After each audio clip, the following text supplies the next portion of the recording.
아창까지 승진한다고 그랬죠. 유두 유가찬에서 육관 등 아창까지 승진할 수 있고 비색 옷부터 해서 쭉 모든 옷을 다 입을 수 있다 그랬었어요. 자비청아 모두 다 입을 수 있다. 실수. 비색 아래로만 입을 수 있다 그랬어요. 비청 황만 자비청황에서 비색 청색 황색까지만 입을 수 있고 자색은 최고로 자세가 나오는 진골만 입을 수 있었다. 육관 등은 비색 이하로 옷만 입을 수 있었다. 그 다음에 장자가 들어가는 것, 장군이나 장관, 장군 장관은 육두품은 될 수 없었다는 거, 장자가 들어가는 건 진골만 될 수 있었다 그랬어요. 학문과 종교 분야에서 활발히 활동했었다. 육두품은 공부를 굉장히 잘해야 된다고 그랬어요. 그래서 당나라 시험, 당나라 외교관 시험이 자, 당나라 시험이 외국인들 상대로, 당나라인들이 외국인들을 상대로 해서 하여튼 시험을 치렀잖아요. 뭐 빈곤과라 그러잖아. 빈곤과에 급제할 수 있을 정도로 굉장히 실력이 뛰어난 사람들. 그래서 학문과 종교 분야에서 굉장히 활발히 활동했었고, 자, 고구려 귀족은 육두품이 편성됐다는 거 아까 전에 봤죠? 덕진이 고륙을 빼다해서 봤었어. 자, 고륙에서 고구려 귀족은 육두품. 비색 공복은 입을 수 있었다. 아까 전에 비색 공복, 그 다음 비색 공복 아래로 청황까지 다 입을 수 있는 거야. 근데 자색은 못 입는다. 자색은 진골만 외우시겠지 이제?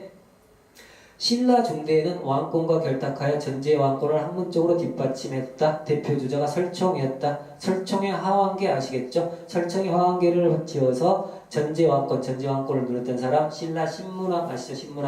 신문왕이 신라자 할아버지 무열왕 김춘추, 아버지 문무왕, 그 다음에 통일을 완성했잖아. 그 다음에 전제 왕권을 이뤘다 해서 전제 왕권을 이루고 있을 때 학문적으로 뒷받침했던 게 설총, 육두품이라 그랬지. 전제 왕권을 누리기 위해서는 자 귀족을 숙청했다 그랬잖아. 신문왕 때는 귀족 세력들을 많이 숙청했어요. 숙청하고 나서 이런 그 귀족 세력들을 또 견제를 해줘야 될 거 아니야. 그래서 학문적으로 뛰어난 사람들인 육두품을 중용했었습니다. 그래서 그때 중용했던 사람 설총이 대표주자 육두품. 그런데 이때 이제 육두품이 이제 말 그대로 신라 말기에는 골품제의 모순을 비판하면서 호족 세력들과 결탁을 한다 이렇게 말이 나오죠. 신라 중대는 전제 왕권에 붙어 있고 신라 하대는 왕들이 이제 그 육두품을 무시한단 말이에요. 더 이상 계급이 올라가지 못해. 근데 더 이상 올라갈 수 없으니까 계급의 한계 때문에 이 골품제도를 이러한 골품제도에 대해서 굉장히 비판하게 되는 거죠. 그래서 골품제에 대한 모순에 대해서 비판하기도 하고 더 이상 못 올라가니까 호족 세력들 왕권이 약해지니까 호족 세력들과 결탁을 하게 됩니다. 그래서 반신라적 모습을 보이기도 하고 운둔해 버리기도 하죠. 이 표현을 알아두시란 거예요. 그래서 육두품 세력들이 중대 때 왕권이 셌을 때는 왕이 붙었다. 그 다음에 말기 하대 때는 왕권이 약화되고 호족들이 계속 발언을 하고 있죠. 그래서 호족과 결탁하는 사례가 있었고 아예 그냥 산속에 운둔하는 사례가 있었다. 정확히 아시겠지? 이해하시고 육두품 대표주자 강수와 설총, 최치원, 최승우가 있다. 강수와 설총, 강수는 애교 문서 작성에 능하다 그래. 강수는 누구냐면 통일 전쟁을 치렀던 무열왕 있지. 무열왕 김춘추가 자기 아들 김인문이, 둘째 아들 김인문이를 당나라에 맡기고 왔다 그랬잖아. 그래서 나중에 김인문이를 방면해달라 그래서 청방 인문표라 그래서 청한다, 해방을 시켜줘라 인문이를 해서 외교 문서를 작성해요. 그 다음에 답서린기서라 그래가지고 서린기한테 나당 전쟁을 치를 때 서린기한테 답장을 보냈다 해서 답서린기서에서 이러한 외교 문서를 잘 작성했다 그래요. 그래서 이 사람이 활동했던 시기가 언제야? 제가 말했던 게 통일 전쟁을 치르고 있던 시기잖아. 무열왕 문무왕 되잖아, 그렇죠? 그래서 이 시기 강수. 그래서 통일 전이야, 그지? 설총은 언제죠? 신문왕 때지. 신문왕 때 활동했다 그랬잖아. 이번에서 신라 중대에 활동했던 사람들이라는 걸 정확히 아시라는 거야. 그다음에 최치원은 언제야? 최치원은 진덕여왕 때잖아. 진덕여왕. 진상령에서 진성여왕 때 미안해요. 진성여왕 때 활동했던 사람이야. 그래서 신라 하대 활동했던 육두품 대표주자야. 최승우 알아보시고 그 다음에 김대문이 있습니다. 김대문을 자꾸 육두품이라고 되는 문제들이 있어. 자, 김대문 김씨지. 신라는 김씨가 왕조를 이었잖아. 그래서 김대문 김씨 진골이구나 이렇게 아시면 돼. 성씨 보시고 육두품 아니야. 그 다음에 오관등 이상은 진골만 임명될 수 있었고 육두품이야. 자, 아까 전에 다 했었잖아. 자, 오관등 이상은 진골만 임명될 수 있었다. 복습이야. 그 다음에 육두품 이하의 골품제에 대한 불만을 무마하기 위해서 육두품 이하의 골품제에 대한 불만, 그거에 대한 보완하기 위해서 중의제를 시행했다는 거. 중의제는 요즘 말하는 승급제랑 비슷하다는 거. 호봉제 승급제랑 비슷하다는 거야. 그렇게 이해하시면 될 것 같고 고려 성종 자 고려 성종이 나오죠. 고려 성종 때도 육두품이 활약을 했었습니다. 고려 성종 때 육두품이 활약했는데 이때 대표 주자가 최승로야 최승로. 그래서 유학자들이 육두품 출신 유학자들이 국정을 주도하면서 유교 정치를 펼쳤다. 이 말이 맞는 표현이라는 거 알아두시라는 거야. 자, 오열 대남하나 아까 전에 했었고 오열 대남하나 오두품은 식관 등인 대남하까지만 승진 가능하다. 백제 오두품 적진이 고립을 빼다 해서 백제는 오두품에 편성됐다는 거. 그 다음에 오두품이 승진 불가한 것도 있겠죠. 오두품이 승진 불가한 계급도 알아두시면 좋다. 한 단계 더 업그레이드 하자. 아까 전에 육두품이 승진 불가한 거 있지. 육두품이 승진 불가한 거 플러스 이 4개 계급을 더 외우면은 오두품이 승진 불가한 계급이 되겠죠. 그래서 4개 계급 하나 더 외워볼까 쉬우니까 급사이라. 급사가 뭔지 알죠? 급사 집에서 일해주는 사람들. 일해주는 사람의 일라 하고 해서 한번 외쳐보는 거야. 해서 급사이라 해서 급자는 급벌차, 사자는 사차, 일자는 일기쓰다 일기차, 아차는 아자는 아차. 그래서 급사일라. 다시 한번 볼까? 급사일라. 급사는 급벌차, 급자. 그 다음에 사자는 사차, 일자는 일기쓰다 일기차, 아자는 아차. 다시 한번 급사일라 해서 구간등부터 쭉 내려가는 거야. 급벌차, 사차, 일기쓰다 일차, 일기차, 아차. 외우실 수 있겠죠? 자 보시고 그다음 넘어갑니다. 사두품 사열두 대사만화 군대서 자 사열하는 것도 큰일이라 그랬어요. 사두품은 12간 등 대사까지 승진 가능하다는 거 정확히 외우시고 공복 색깔도 아까 전에 다 봤어. 그래서 공복 색깔은 관등 기준으로 간다는 거야. 자 지금까지 쭉 봤었죠. 그래서 공복 색깔은 골품에 따라서 공복 색깔의 차이가 나는 거야. 관등에 따라서 차이가 나는 거야. 그래서 이건 자주 물어보는데 시간이 지나면은 헷갈려. 이렇게 나처럼 한다. 자 백간의 공복을 제정했다. 이렇게 오시는 거야. 자 백간의 공복을 제정했던 게 법풍학 때 17관등이면 17관등을 만들고 골품제도를 정비하면서 자 관등을 정비하면 똑같이 공복을 제정해. 자 관등 정비가 나오면 똑같이 공복도 같이 나오는 거야. 똑같이 고유학 때 백제 16관등 정비한다 그랬죠. 16관등 체계를 마련하고 그때 똑같이 공복이 돌아해서 관등하고 공복이 같이 돌아간다 이거야. 그치? 그래서 백간의 공복을 제정했다는 거는 자, 관등에 따라서 공복이 제정됐다. 백간의 공복을 제정했단 말은 관등에 따라서 공복을 제정했다. 똑같이 이거 연상하려고 그러면은 법풍학 때 17관등하고 똑같이 관등 제정하고 관등에 따라서 공복을 제정했다는 건 백제 고유학 때 똑같이 16관등 관등을 만들고 그리고 공복을 제정했다는 거 아시겠죠? 좋습니다. 자 여기 가시고 그래서 공복 색깔은 관등이 기준이 된다는 거야.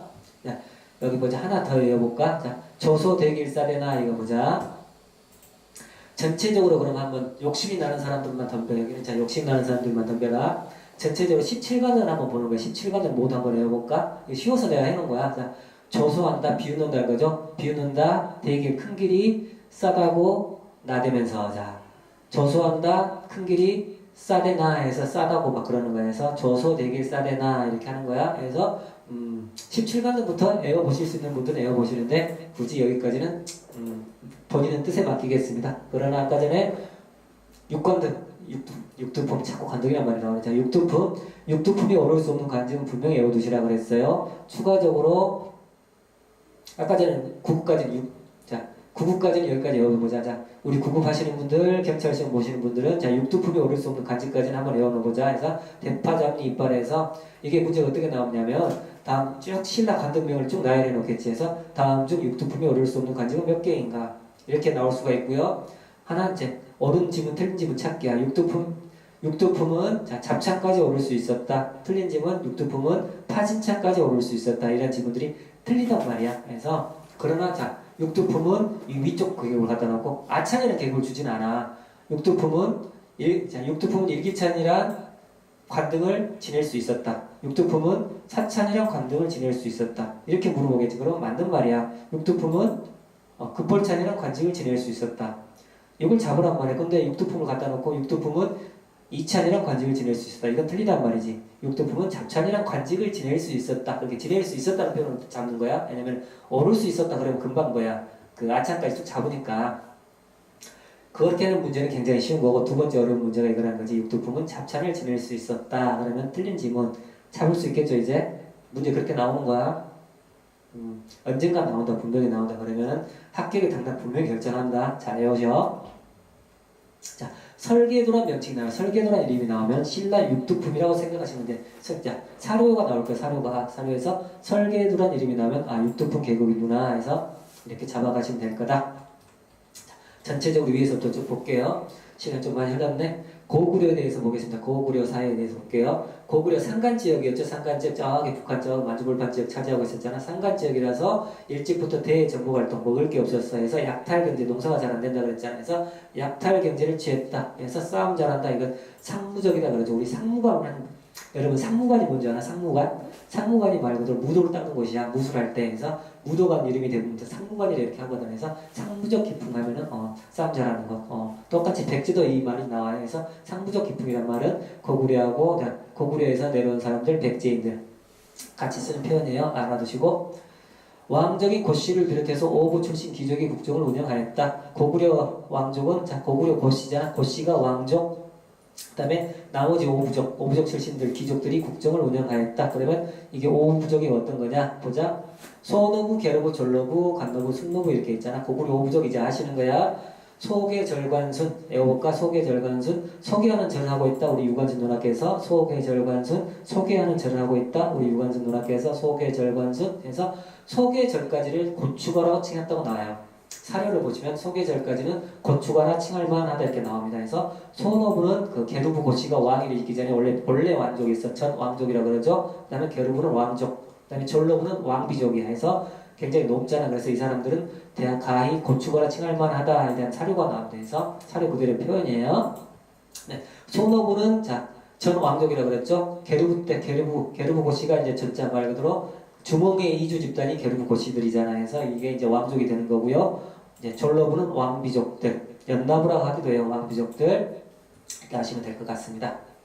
소노부는 전 왕족이라고 그랬잖아. 전 왕족이라 내가 방금 전에 말했지. 해서 소노부 전 왕족은 국가 체제가 확립되기 전에는 게르부와 대등하게 독자적인 종묘, 왕들이 말 그대로 종묘를 유지하고 영성의 왕족들이 종묘를 유지하고 영성의 제사를 지낼 수가 있었어. 사직의 제사를 지낼 수가 있었어. 근데 국가 체제가 확립되기 전에 소노부도 왕족이었잖아. 그렇기 때문에 게르부와 대등하게 독자적 종묘를 유지하면서 영성과 사직의 제사를 지낼 수 있었다. 이 표현이 맞는 표현이라는 거 알아두세요. 이것도 기출 표현이야.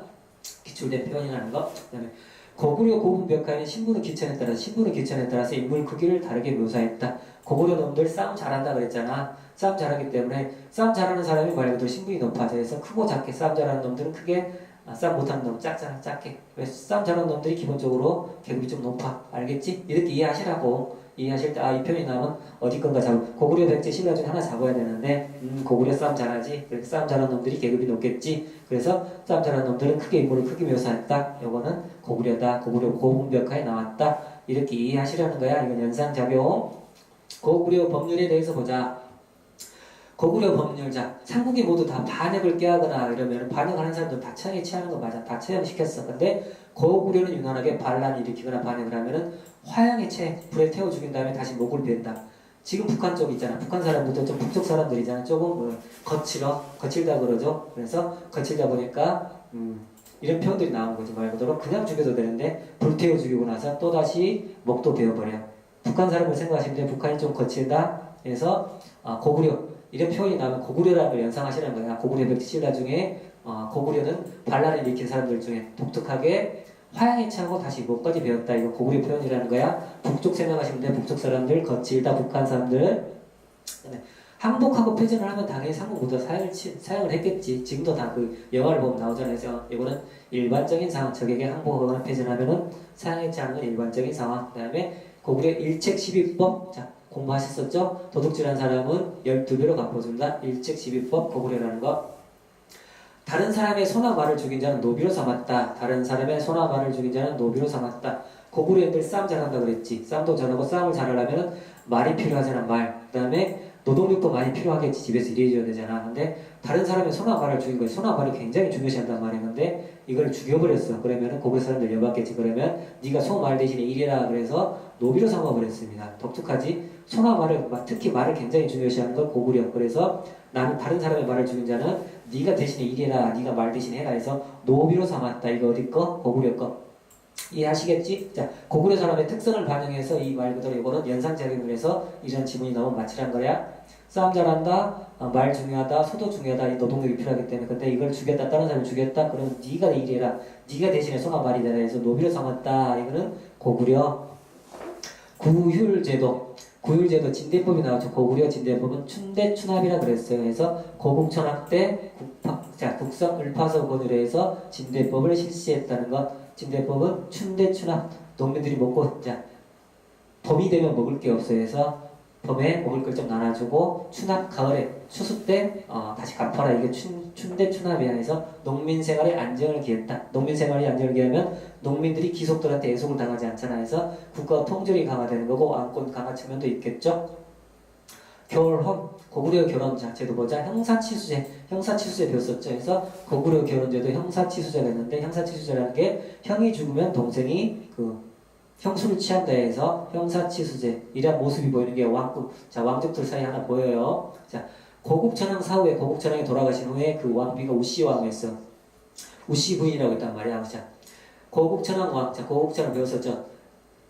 고구려 왕 순서 쭉 배웠었잖아. 태고동 미원왕 한때, 태고동 미원왕 소개장문 영령 보기에서 우리가 쭉 배웠었죠. 해서 그 중에 고자가 고국천왕이었잖아. 고국천왕 사후에 왕비가 고국천왕의 왕비가 우씨 부인이었다. 우씨였는데 고국천왕이 돌아가셨어. 돌아가시자 우씨 부인은 그 동생 우씨, 고국천왕의 동생이 산상왕 연우였어. 이름은 연우였어. 연우를 찾아가게 됩니다. 처음에는 그 첫째한테 찾아가는데 문전박대를 당하죠. 그래서 둘째인 연우 산상왕을 찾아가게 됩니다. 그래서 밤에 산상왕을 찾아가는 밤에 산상왕이 고개를 썰어주면서 크게 맞이해주죠. 해서 감동해서 우씨 부인이 고국천왕이 돌아가셨다. 그래서 내가 너 밀어줄 테니까 우리 우씨가 우씨 부인은 졸로부 짱을 하고 있었잖아. 왕비족인 졸로부 짱이었잖아. 그래서 우씨 부인이 내가